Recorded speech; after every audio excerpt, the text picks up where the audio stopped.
On Teamscope, you can create graphs and visualize your data as it's being collected. In this video, I'll show you how to create graphs, how to see the latest data, and finally, how to export those visuals. To create a graph, go to Analytics on the web dashboard and click on Create Graph.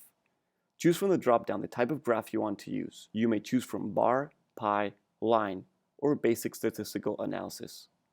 Select the form you want to plot your data from. Then, the actual field you want to be represented in this graph, and if needed, a date filter. You can generate as many charts as you want.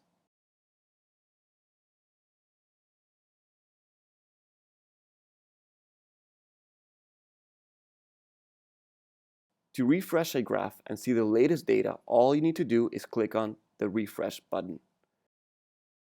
Finally, you can export your graphs as an image and insert them on reports, presentations, or emails.